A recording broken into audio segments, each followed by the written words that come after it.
ಕರ್ನಾಟಕ ಸರ್ಕಾರ ನೋಂದಣಿ ಮತ್ತು ಮುದ್ರಾಂಕ ಇಲಾಖೆ ಅರ್ಪಿಸುವ ವಿಡಿಯೋ ಪ್ರಾತ್ಯಕ್ಷಿಕೆಗಳಿಗೆ ತಮ್ಮೆಲ್ಲರಿಗೂ ಸ್ವಾಗತ. ಇವತ್ತಿನ ಈ ವಿಡಿಯೋದಲ್ಲಿ ನಾವು GIS ಅಂದ್ರೆ ಜಿಯೋಗ್ರಫಿಕ್ ಇನ್ಫಾರ್ಮೇಶನ್ ಸಿಸ್ಟಮ್ ಭೌಗೋಳಿಕ ಮಾಹಿತಿ ವ್ಯವಸ್ಥೆಯ ಆಧಾರದಲ್ಲಿ ಋಣಭಾರ ಪ್ರಮಾಣ ಪತ್ರ ಎನ್ಕಂಬ್ರೆನ್ಸ್ ಸರ್ಟಿಫಿಕೇಟ್ ಅನ್ನ ಹೇಗೆ ಪಡ್ಕೋಬೇಕು ಅಂತ ನೋಡೋಣ. ಮೊದಲು ನೀವು ಕಾವೇರಿ ಟು ಅಪ್ಲಿಕೇಶನ್ಗೆ ಲಾಗಿನ್ ಮಾಡ್ಕೋಬೇಕು. ಅದಾದ್ಮೇಲೆ ಇಲ್ಲಿ ಸ್ಟಾರ್ಟ್ ನೀವು ಅಂತ ಇರ್ತದಲ್ಲ, ಕ್ಲಿಕ್ ಮಾಡ್ಕೋ. ತದನಂತರ ಎನ್ಕಂಬ್ರೆನ್ಸ್ ಸರ್ಟಿಫಿಕೇಟ್ ಆನ್ಲೈನ್ ಇಸಿ ಅಂತ ಇರ್ತದೆ ಮೆನ್ಯೂ, ಸರ್ವಿಸ್ ಮೆನ್ಯೂಗಳ ಲಿಸ್ಟ್ ಅಲ್ಲಿ ಅದನ್ನ ಕ್ಲಿಕ್ ಮಾಡ್ಕೊಳ್ಳಿ. ಇಸಿಗೆ ಸಂಬಂಧಿಸಿದಂತೆ ಒಂದು ಫ್ರೀ ರಿಕ್ವಿಸೈಟ್ ಫಾರಂ ಓಪನ್ ಆಗುತ್ತೆ. ಅದರಲ್ಲಿ ಒಂದಿಷ್ಟು ಮಾಹಿತಿಗಳಿರ್ತವೆ. ದಯವಿಟ್ಟು ಎಲ್ಲವನ್ನು ಕೂಲಂಕುಷವಾಗಿ ಓದ್ಕೊಂಡು ಕೊನೆಯಲ್ಲಿ ಕಂಟಿನ್ಯೂ ಅಂತ ಇರುತ್ತೆ, ಕ್ಲಿಕ್ ಮಾಡ್ಕೊಳ್ಳಿ. ಸೆಲೆಕ್ಟ್ ಟು ಕಂಟಿನ್ಯೂ ಇಸಿ ಅಂತ ಒಂದು ಫಾರ್ಮ್ ಓಪನ್ ಆಗುತ್ತೆ. ಇದರಲ್ಲಿ 2004ಕ್ಕಿಂತ ಹಿಂದಿನ ವರ್ಷದ ಇಸಿಗಳಿಗೆ ಅರ್ಜಿಯನ್ನ ಸಲ್ಲಿಸುವುದು ಅಥವಾ 2004 ನಂತರ ಇಸಿಗಳಿಗೆ ಅರ್ಜಿಯನ್ನ ಸಲ್ಲಿಸುವುದು ಇರ್ತದೆ. ಇದರಲ್ಲಿ ಯಾವ್ದು ಬೇಕು ಅನ್ನೋದನ್ನ ನೀವು ಅಲ್ಲಿರ್ತಕ್ಕಂತ ಚೆಕ್ ಬಾಕ್ಸ್ ಗಳಲ್ಲಿ ಯಾವ್ದು ಬೇಕು ಅದನ್ನ ಕ್ಲಿಕ್ ಮಾಡಿಕೊಂಡು ನಂತರ ಇಲ್ಲಿ ಪ್ರೊಸೀಡ್ ಅಂತ ಇರುತ್ತೆ, ಕ್ಲಿಕ್ ಮಾಡ್ಕೊಂಡು ಇಲ್ಲೊಂದು ಎನ್ಕಂಬ್ರೆನ್ಸ್ ಸರ್ಚ್ ಅಂತ ಒಂದು ಪೇಜ್ ಬರುತ್ತೆ.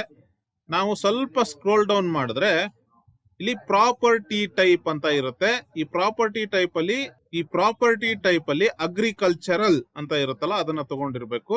ಹಂಗೆ ಸ್ವಲ್ಪ ಮುಂದಕ್ಕೆ ಬಂದ್ರೆ ಇಲ್ಲಿ ಯೂಸ್ ಎಕ್ಸ್ಪಿರಿಮೆಂಟಲ್ ಮ್ಯಾಪ್ ಫ್ಯೂಚರ್ ಅಂತ ಇರ್ತದೆ. ಅಲ್ಲಿರ್ತಕ್ಕಂಥ ಚೆಕ್ ಬಾಕ್ಸ್ ಅನ್ನ ನಾವು ಕ್ಲಿಕ್ ಮಾಡ್ಕೋಬೇಕು. ಸ್ವಲ್ಪ ಸ್ಕ್ರೋಲ್ ಡೌನ್ ಮಾಡಿದ್ರೆ ನಮಗೆ ಒಂದು ಮ್ಯಾಪ್ ಓಪನ್ ಆಗುತ್ತೆ. ಈ ಮ್ಯಾಪ್ ಅನ್ನ ನಾವು ಸ್ವಲ್ಪ ಗಮನಿಸ್ಕೋಬೇಕು. ಇಲ್ಲಿ ಆಪ್ಷನ್ ಗಳಿರ್ತವೆ ನಮಗೆ ಮ್ಯಾಪ್ ಬಗ್ಗೆ. ಇದನ್ನ ಕ್ಲಿಕ್ ಮಾಡಿದ್ರೆ 3 ರೀತಿಯ ಮ್ಯಾಪ್ಗಳು ನಮ್ಗೆ ಇಲ್ಲಿ ಓಪನ್ ಆಗ್ತವೆ. ನಿಮಗೆ ಯಾವುದು ಅನುಕೂಲವೋ ಅಥವಾ ಯಾವುದು ಕಂಫರ್ಟಬಲ್ ಅನ್ಸುತ್ತೋ ಆ ಮ್ಯಾಪ್ ಅನ್ನ ನೀವು ಚಾಯ್ಸ್ ಮಾಡ್ಕೋಬಹುದು. ಉದಾಹರಣೆಗೆ ನಾನು ಈ ಗೂಗಲ್ ಮ್ಯಾಪ್ ಅನ್ನ ಕ್ಲಿಕ್ ಮಾಡ್ಕೋತೀನಿ.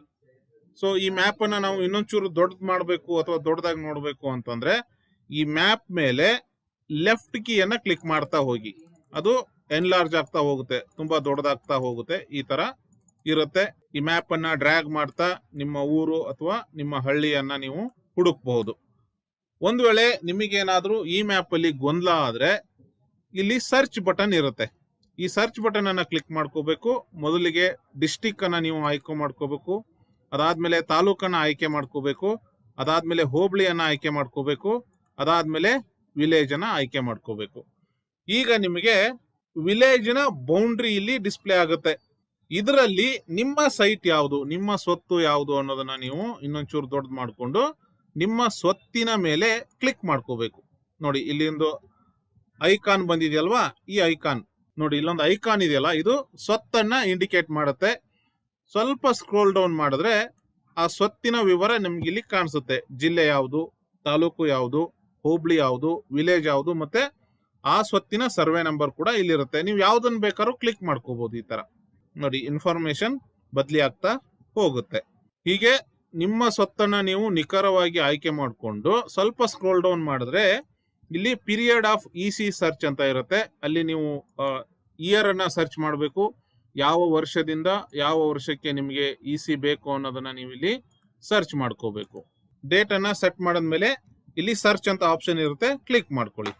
ನಿಮ್ಮ ಇಸಿ ನಮೂನೆ ಇಲ್ಲಿ ಡಿಸ್ಪ್ಲೇ ಆಗುತ್ತೆ. ಕೆಳಗಡೆ ಸ್ವಲ್ಪ ಸ್ಕ್ರೋಲ್ ಡೌನ್ ಮಾಡಿಕೊಂಡು ನಿಮ್ಮ ಇಸಿ ಅನ್ನ ಓದ್ಕೊಂಡು ಅದು ಬರೋಬ್ಬರಿ ಆಗಿದ್ರೆ ಅಥವಾ ನಿಮ್ಮ ಇಸಿ ಸರಿಯಾಗಿದ್ರೆ ಇಲ್ಲಿ ಕೆಳಗಡೆಗೆ ಮೂರು ಚೆಕ್ ಬಾಕ್ಸ್ ಗಳಿರ್ತವೆ. ಅದರಲ್ಲಿ ಕೊನೆ 2 ನಾವು ಕ್ಲಿಕ್ ಮಾಡ್ಕೋಬೇಕು.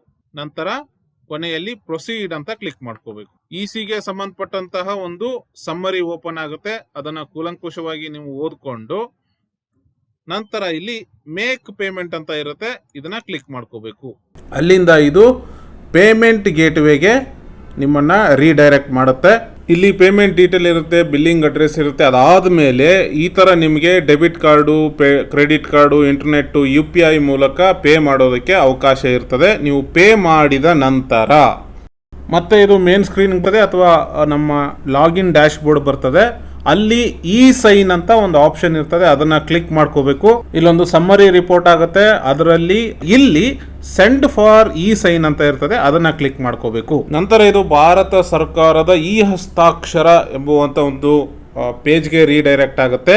ಇಲ್ಲಿ ನಮ್ಮ ಆಧಾರ್ ಸಂಖ್ಯೆಯನ್ನ ನಾವು ನಮೂದು ಮಾಡಬೇಕು. ಅದಾದ್ಮೇಲೆ ಇಲ್ಲಿ ಆಧಾರ್ OTP ಅಂತ ಕ್ಲಿಕ್ ಮಾಡ್ಕೋಬೇಕು. ಗೆಟ್ OTP ಅಂತ ಕ್ಲಿಕ್ ಮಾಡ್ಕೊಂಡ್ರೆ ನಮ್ಮ ಆಧಾರ್ ಲಿಂಕ್ ಆಗಿರ್ತಕ್ಕಂತಹ ಮೊಬೈಲ್ ನಂಬರ್ಗೆ ಒಂದು SMS ಬರುತ್ತೆ. ಆ SMS ಅಲ್ಲಿ ಇರ್ತಕ್ಕಂಥ OTP ಅನ್ನ ನಾವಿಲ್ಲಿ ರಿಜಿಸ್ಟರ್ ಮಾಡಬೇಕು. OTP ಹಾಕಿದ ತಕ್ಷಣನೇ ಕೆಳಗಡೆ ಇರ್ತಕ್ಕಂಥ ಚೆಕ್ ಬಾಕ್ಸ್ ಆಟೋಮೆಟಿಕ್ ಆಗಿ ಸೆಲೆಕ್ಟ್ ಆಗುತ್ತೆ.